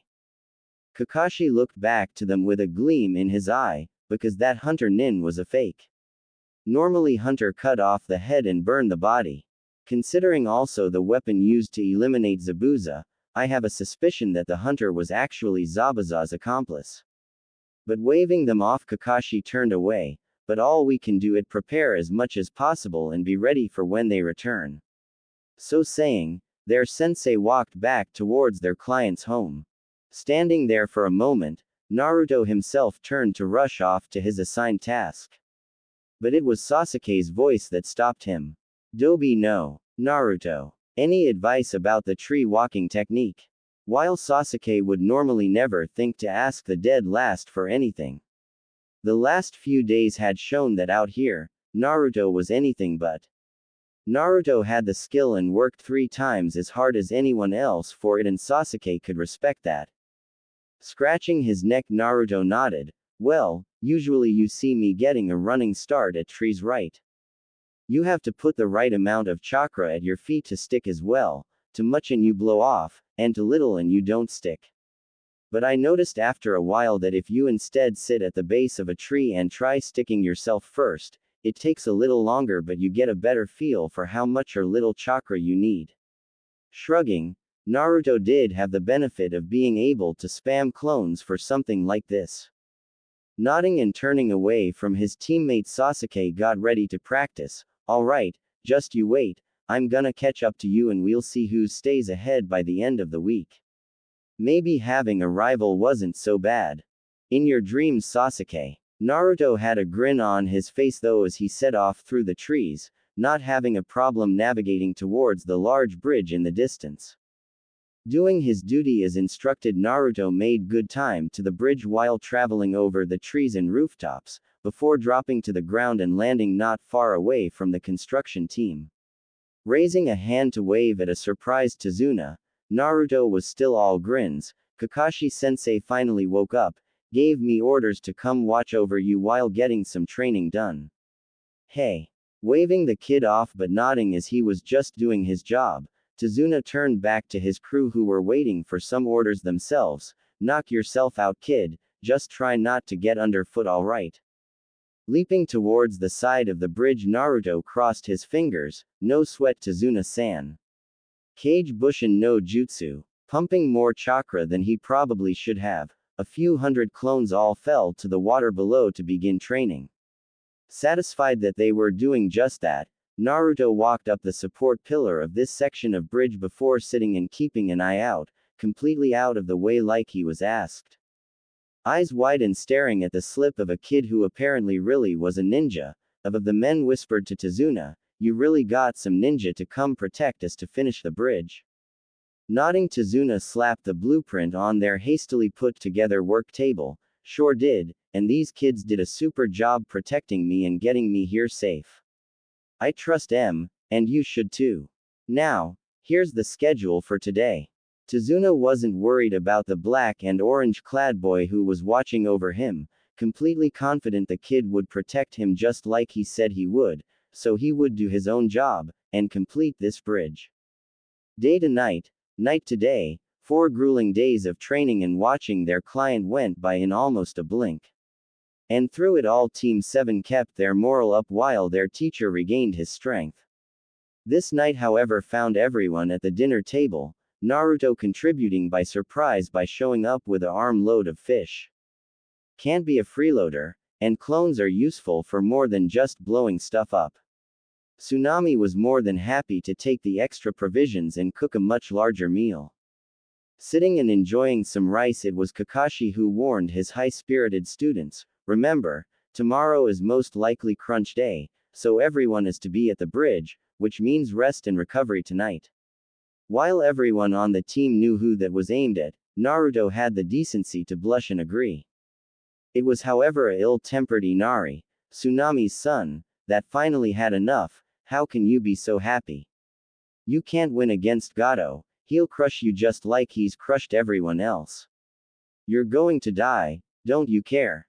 Pulling up his mask after taking a bite, ignoring the hearts in Tsunami's eyes, Kakashi sighed, I don't think you'll need to worry about us, I've dealt with worse than Gato in my time.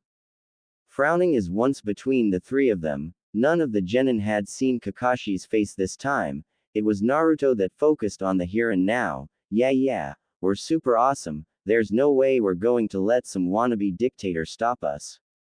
Full of confidence, Naruto fully believed their team would pull through. They had Kakashi after all too. Standing up and pointing, the frustrated kid was now fully angry. I don't wanna hear it from some coddled ninja. I bet you've never suffered once in your life at all, surrounded by your friends and family, never having to worry about if you'll have to eat that night or if some bandits are going to come through your home at night. This is the real world, why don't you try living in it? While Sakura and Sasuke didn't know much about Naruto's past, they both knew that he had been treated differently than the rest of them. So even they were a little shocked at just how quickly the happy look drained from Naruto's face, replaced with a cold glacial look that was better suited on an angry Hyuga. Maybe, you should consider not everyone who's happy actually had a happy life. I know what it's like to suffer, but at least you still have some of your parents, people who love you. That's what's most important, isn't it? Voice and tone cold, Naruto stood and bowed to Tsunami. Thank you, Tsunami-san, I'll be leaving for a while. No one bothered to stop the blonde as he made for the door, opening and closing it in a fluid motion. Sakura made to go after him, but Kakashi settled her down with a wave of his hand. Let him go blow off some steam. He'll be alright. He's just mad that I'm right, so childish. Inari chose to speak up again, but the look sent his way by the Team 7 sensei froze him in place. It's not fully my story to tell, but Naruto was an orphan since birth. No parents, no family, no friends. It's only recently that he's started forming any bonds with people. Do you think you could be as happy and carefree as he is, growing up in such a way?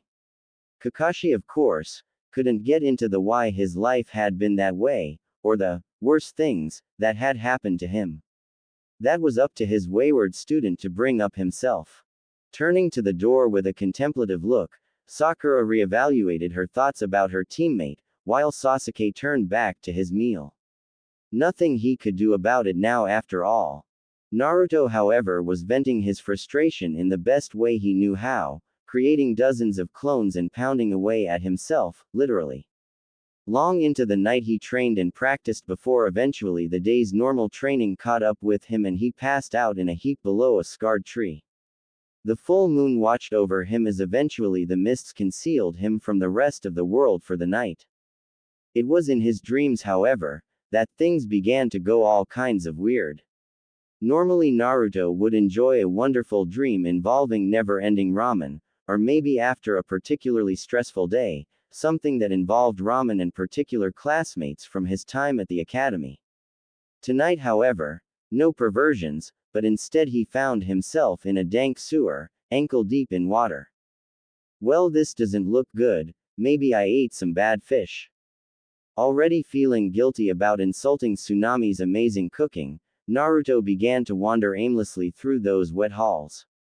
It all felt just slightly off, like a place he didn't know but should.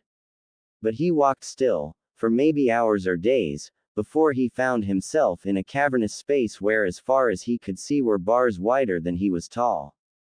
Walking up to one, there was a simple piece of paper with the word, seal, written on it, but no more. Just where is this? Come and find out. A giant red claw reached out, trying to impale him. The bars closed ranks automatically and kept him from being torn to shreds, but Naruto was already looking up, past the claws, past the arm and into the baleful red eyes of a beast of legend that he never though he would see alive. You're the Kyuubi, aren't you? Growling low and moving away from the bars, they'd opened up as his malice towards his container settled into something barely above annoyance. So the little monkey can connect the dots. Truly an accomplishment for such a simpleton. The ageless demon was not impressed.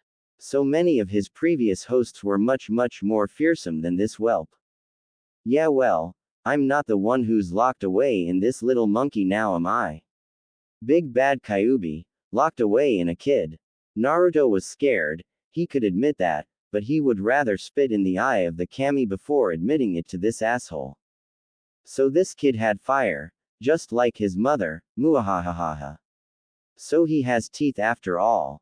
Tell me, whelp, you've started taking life serious, but is it enough yet? Think you can take me? He'd love a challenge right now, and tricking this kid into fighting him for control so early would be a boon. Sure, they could speak already because the boy's control over his own chakra had improved a great deal, but it was nowhere near enough to truly deal with his yet. Yeah, right. I'd love to say yeah, but I've got a long way to go. Firming up his resolve, Naruto held out a fist to the beast. Just you wait though, one day I'm going to be the strongest, and when I am, me and you are going to have it out. You got it. Challenging the strongest of the tailed beasts, Naruto was, if nothing else, ambitious. You amuse me. I'll take that challenge, and I'll even help you. You are the container to the strongest Biju in existence. I deserve no less than to have the strongest container. So I will heal you when needed, and occasionally gift you my chakra. But you better continue your training and build your own strength, lest my power consume you. Smiling wide with rows of sharp fangs flashing, the bloodthirst in the Kyuubi's eyes was very apparent. Not looking this gift horse in the mouth, Naruto nodded. Oh, I'll get strong all right, and you'll see, I'm going to prove everyone wrong about me, even you. No longer caring and ready to be done with the child, the Kyuubi turned away. Time will tell, whelp, but perhaps you should consider waking before your throat is slit. Woo. And Naruto's mind fell. Morning, however, found a new occupant in the clearing, a black-haired beauty who stumbled upon the blonde bomber much by accident. Recognizing him, however, they waffled between ending the threat or sparing him, before deciding it wasn't his decision to make. So, taking pity on the boy currently soaked in the morning dew, they shook his shoulder. Excuse me, but you probably shouldn't be sleeping outside here. Huh, was that? Through the haze of his dream, Naruto blearily opened his eyes and looked upon the person above him. Hello there. What's her name? Curious about his watcher, Naruto sat up. My name is Haku. This is certainly an odd place to sleep. Why are you out here all alone? Oh, I was training. Got a little carried away, I guess. I'm a ninja here to protect the bridge builder. Finally rolling to his feet and stretching, his back stiff from sleeping on the cold ground overnight. What are you doing out here? Pointing at a basket full of herbs, Haku smiled. Collecting herbs for a friend of mine. Say, would you like to help me? Deciding he didn't have anything better to do at the moment, and by the looks of the sun he had some time before he needed to get back, Naruto nodded. Sure thing, I'll help out, show me what we're looking for. Looking to take his time, Naruto didn't spam clones for this task. So he set to work, listening to Haku intently as the apparent young woman showed him what herbs were useful and which ones were no more than weeds. It wasn't long before the basket was full and Haku was standing ready to go. Thank you, Naruto-san, for the help. No sweat, miss, all in a day's work for a ninja. Seeming to think something over for a moment, Haku asked a question. When I asked you why you were out here, you told me you were training. Can I ask, why are you training so hard? Keeping their motivation to themselves, they were genuinely curious. Well, to get strong, of course.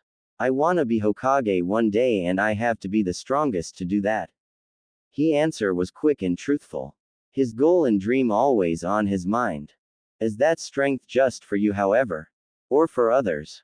Pausing at Naruto's slightly confused looks, Haku clarified, to me, real strength comes from defending those precious to you. Strength for yourself is too selfish and can't take you further than protecting those you love.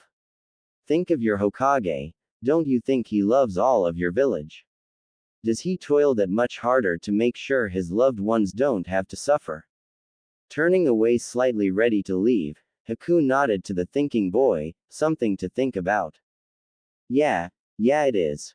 Sure, the Kyuubi wanted Naruto to be the strongest of the strong, and Naruto wanted to be strong in order to become Hokage. But was being strong all there was? Or was having someone precious to protect part of the equation too? Unbidden, the faces of Iruka and the Ichirakus entered his mind. Looking up at the departing beauty, Naruto grinned. thanks for the advice, Haku-chan, you're a nice lady. Able to enjoy a bit of teasing, Haku looked back at the boy with a smile, no worries. Pausing for effect, and effeminate boy tilted his head, and I'm a boy, Naruto-kun. Continuing on his way without another word, Haku left a flabbergasted but smiling Naruto. Who, after shaking himself, realized he was now running late. Shit, time to get back. And off like a shot, Naruto was up and into the trees, making a beeline for Tazuna's home. Making great time, or so he thought. Naruto was unprepared for the scream that reached his ears. Making a squad of a dozen clones, they all vanished in a swirl of leaves. Inari was standing in the hallway of his home, trembling but starting down to worn down samurai holding his mom hostage. Scared and worried everything was going to fall apart again, tears were already tracking down Inari's face as one of the thugs held his mom against him. Let my mom go. The unburdened thug came forward, grin on his face. Normally I'd complain Gato doesn't pay us enough, but with this little treat I think I'll be satisfied with today. Pulling his sword as he turned away from his cohort, he made a show of pointing the rusted weapon at the barely standing boy. Don't you worry, kid, your mom will be seeing you soon, after we're done with her. That'd be a long while from now, but kid didn't need to worry about that. Over my dead body. Before he could turn completely to look at who called out, a sandal-clad foot connected with the back of his head. Disoriented and dizzy, he wasn't prepared for two sets of arms to toss him back out the front door and into the yard, where he was immediately pummeled by a dozen waiting clones. Inari was suddenly in his mother's embrace, both crying and assuring themselves that the other was okay and unhurt. Naruto watched them with an odd look on his face, before turning away and knowing it was time to get to the bridge. Seeing their last-minute savior go, Inari wrestled free and reached out to the boy. Wait. Don't go, Gato will win. He'll always win. Just run, let's run. Scoffing, Naruto thumbed his headband with a wide grin on his face, already mind set in battle mode. I'm a proud ninja of the leaf. We don't run with things get tough. You've gotta stand up for yourself eventually, Inari, or deadbeats like Gato will keep walking all over you. I'll leave some clones, you'll both be safe here. With that, Naruto was out and into the trees, leaving behind several clones who were busy tying up the thugs. Hey Tsunami-san, wanna take a turn kicking the shit out of these guys? Hey idiot, language, she's a lady. Who you calling an idiot, idiot? And she doesn't mind. Do you, Tsunami-san? You. I'm calling you an idiot, you idiot. Watching clones of the boy literally argue with themselves, it was Inari who was already running out of the door quickly, a plan slowly forming in the boy's mind. I'm going to get help, mom, I'll be back as soon as I can. And he too was gone. The absurdity of everything that had happened within the last 15 minutes finally catching up to her, Tsunami decided it might be best to just roll with it.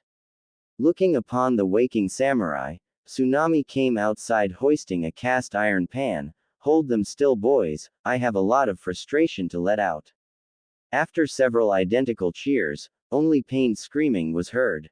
Naruto had already created another few dozen clones who had spread out as they neared the bridge, and the sight he came upon was not a welcome one. Like Kakashi-sensei had thought, Zabuza was up and in fighting form again, holding off the Leaf Junin with his massive cleaver.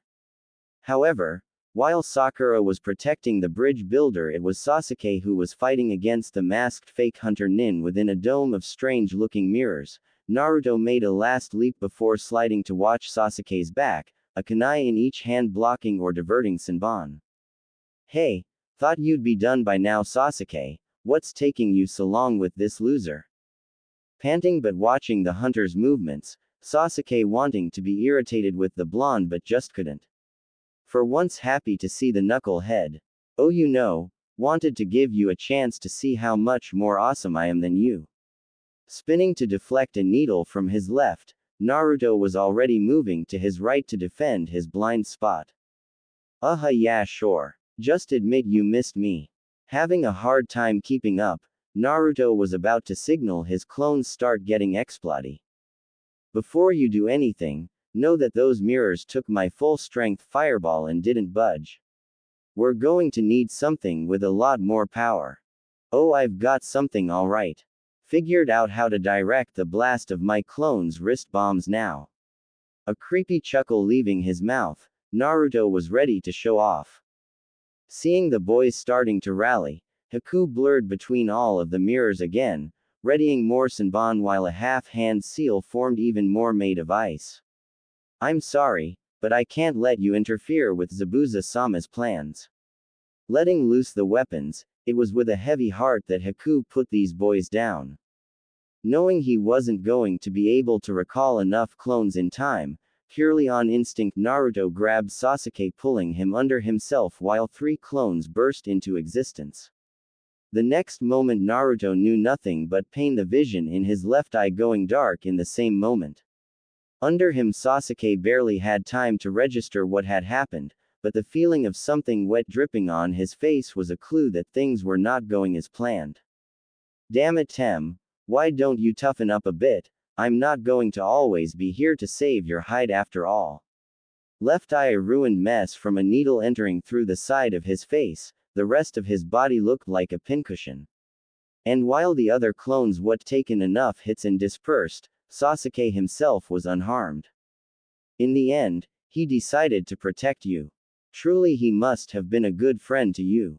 It's a pity that it has to end this way. Goodbye. Conjuring more ice needles, Haku readied to end this. Feeling something inside of him change and feeling a heat in his eyes that he'd never felt before, Sasuke didn't feel like stopping the hot tears breaking free. You doby. You aren't supposed to sacrifice yourself for me. I've been shitty to you, all of us have. You're supposed to be Hokage one day, aren't you? You can't die if you're gonna make that happen, can you? Feeling his clones closing in, a strange calm washing over him, Naruto nodded, you're right, Tem. I can't let it end here. Grabbing a fistful of the red-eyed Uchiha's shirt, Naruto heaved the boy out and through the gaps in the dome to land at Sakura's and Tazuna's feet, cause my job is to protect my precious friends, and that includes you. Starting from his navel, chakra exploded forth from Naruto, forcing loose all of the Senbon and evaporating the ice versions as well. In an instant every mirror suddenly had a Naruto palming its surface, volatile seal bracelets glowing. You want me dead, huh? Well, you better make it flashy. The explosions were properly directed this time and blew apart the ice mirrors with ease. One of which held the real Haku, who was sent tumbling end over end before coming to a shaky stop on legs that barely supported him. What are you? You shouldn't be standing. Mask cracked but not broken, the fake hunter only had a moment to raise his head. Appearing directly in front of him in a body flicker, was a glowing red ninja with a dark eye reforming by the moment, and his fist was already crashing into his face. I'm gonna be the next Hokage. And I'll be damned if I watch anyone in front of me die. And if fresh chakra coursing through him, his fist crashed into and through Haku's face mask, shattering it and tossing the now barely conscious boy on his back in a heap. Seeing his opponent down, it took a few moments for Naruto to heave a few breaths before finally calming down, the angry red chakra slowly leaving him as well. He was tired, and his eye ached, but he was happy to note his loss of vision was only temporary. Guess the bastard fox was good on its word. Walking up to the groggy boy, Naruto frowned, so it's you. What about protecting your precious people? Sighing and spent, Haku had for all purposes seemed to give up. Zabuza is my most precious person. He raised me, gave me a home, saved me from the loneliness crushing down on me from the savageness of this world. Looking at Naruto, at something deeper in him, he sighed, you know it as well, what people are willing to do to others who don't fit in, who don't belong. My mother was a victim of the bloodline purges in the mists. I only lived because I killed my father to save my own life. All I have is Zabuza, who I considered like a real father, and so I became his tool to repay that. And now I'm broken. And a broken tool can only be thrown away. Ready to bite his own tongue if needed, Haku was ready for his end. Well, screw that. You said only the truly strong get so in order to protect their precious people, right? Well, if Zabuza is so precious to you, you've got to be just as precious to him. As a person, not as a tool. And someone like that wouldn't want you to give up so easily. You aren't just a tool, you're special to him. Not far away and deep in their own fight, Kakashi and Zabuza were both tired and nearing the end of their limits. They were, however, listening to a very impassioned blonde. Your brat needs to learn when to leave well enough alone. Little shit. You don't know the half of it. He has a way of getting under people's skin. How about we end this then, with one last original move? Barking out a laugh, Zabuza nodded. An original move from you. Why, I'm honored. Let's see what you got, Kakashi. Breaking away to ready his blade, Zabuza was met with what sounded like thousands of birds chirping. Crouched and holding his right arm, Kakashi had wreathed his hand in lightning, Sharingan eye blazing for the extra reaction time. Meet my one original move, the Chidori. Lunging forward at breakneck speeds, Kakashi was aiming straight for the heart this time. Ha! So simple. I'll cleave you in two. At least, that was what Zabuza wanted, but that was thwarted by several dogs latching onto his extremities. What's this? While I may get tunnel vision with this move, I've learned to work through that weakness. This is goodbye, Zabuza. Thrusting his hand forward, Kakashi was unprepared for the body that came in between the two. While Naruto had been focused on his teacher, amazed at the special technique he was using, it was Haku who was watching the scene while Naruto's own voice was ringing in his head. Mustering up the last of his strength and making one last flicker, he interposed himself between Kakashi and Zabuza, taking the attack to his chest. Silence reigned in that moment. All of the Team 7 genin surprised that the broken boy could still move enough to sacrifice himself in an attempt to protect who he considered his father figure. But it hadn't been enough. Kakashi's hand and arm piercing far enough through Haku to also break through Zabuza's sword that he had raised in defense and into his own heart as well. You idiot, you were supposed to stay down and live. Not die with an old failure like me. Tears tracking down his face, Zabuza limply fell to his knees, pulling himself free from Kakashi's hand. Pulling his arm free and recognizing the battle was over, the leaf Junin covered his Sharingan eye and laid the dying boy in Zabuza's lap. Turning away, Kakashi could respect a worthy opponent at least in the end, and started walking away. Naruto, however, had come to stand next to Kakashi, face stuck somewhere between sadness and rage, not at his sensei, but at the unfairness of the world they came from. Why does it have to be this way? Hey kid, you're a useless dreamer, got more guts than brains. Using what strength he had left, he tossed the handle half of his giant cleaver to the boy who awkwardly caught it. That blade is meant for useless dreamers like you and me. Why don't you try succeeding where I failed, and change this shitty world of ours? Pausing to lean down and cradle the boy in his lap, Zabuza's voice fell to a whisper, now like me sleep with my son, I think I deserve the rest. Clouded by tears and cradling the surprisingly light blade, Naruto did as his sensei and turned away, allowing the two not-so-enemy ninja their peace. At least until a crossbow bolt landed not far from their feet, and a cackle met their ears. Well, well, well, so much for the demon of the mists. More like a kitten if you ask me. Getting cheers and shouts from a crowd of mercenaries and thugs, the shorter-than-average shipping magnate known as Gato held up a hand. Listen up. Leave the girl but kill the rest, a good bounty to whoever brings my the ninjas' heads. They're worth a lot of money after all. His proclamation getting cheers, the crowd started across the bridge. Rage building in his chest, Naruto didn't spare any thought to what he was about to do. But it was a gentle hand on his shoulder that had him looking up at his sensei, now mismatched blue and purple eyes looking at the older man accusingly. I won't tell you not to kill them. Just remember this moment, and what we all that carry the will of fire hope for one day. Rage will leave you empty once spent. I know. Too many memories to count. He and Naruto would be having a sit-down after this. I'll remember this. And don't worry sensei. Turning back to the approaching mob, summoning more than 100 clones before him, all of their faces grim, he uttered one last thing quietly, not noticing the townspeople showing up. This is just pest control. Foregoing the blade in his hand as these scum weren't worth its edge, Naruto silently commanded his clones forward. The explosions and fire would at least give Haku and Zabuza a flashy send-off. Another week, full of construction and rebuilding in raiding Gato's mansion, found at the end of it a completed bridge and a tired Team 7 saying their goodbyes to Tazuna and his family. Shaking the hand of the elder ninja, Tazuna himself was happy things had turned out as well as they had. Thank you for everything. Nodding, Kakashi motioned down to his team. They're the ones who believed in continuing, and I'm proud of them for what they've achieved.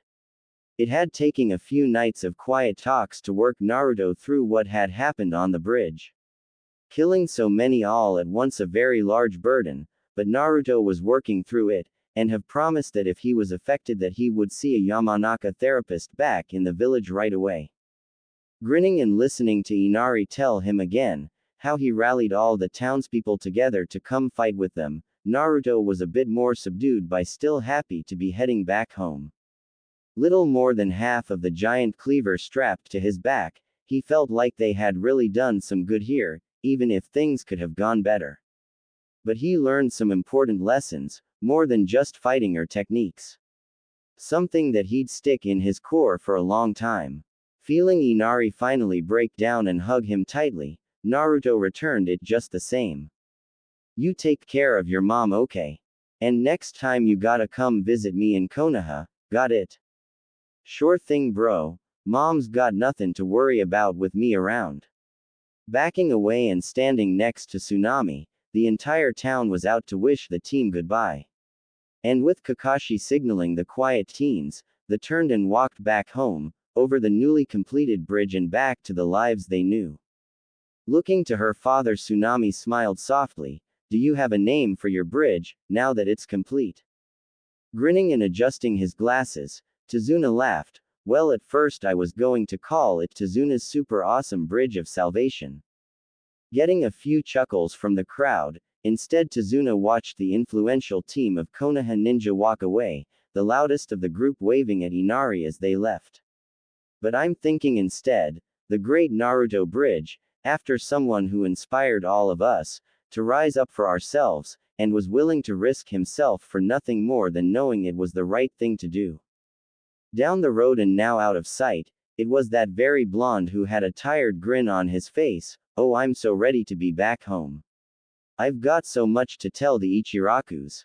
Looking at his teammate, momentarily forgetting about his unlocked Jujutsu, Sasuke could help but smirk along with the blonde. Well, with as much as you talk about their ramen, guess I'll join you this time around, and to make sure you don't butcher the story too much. Hey, I resent that. I was gonna make you look good too, but now you can forget it. Well, I better come along too then, just to make sure both of your egos don't get in the way. While Sakura had a long way to go to fix her mentality about Naruto, this mission had really put a big rip in the image she had of the blonde. While she still wouldn't date him, she could now at least see him as a capable teammate. Looking left and right at his teammates, friends. The now heterochromic blonde grinned. Alright then. Team 7 is gonna pig out on ramen when we get back.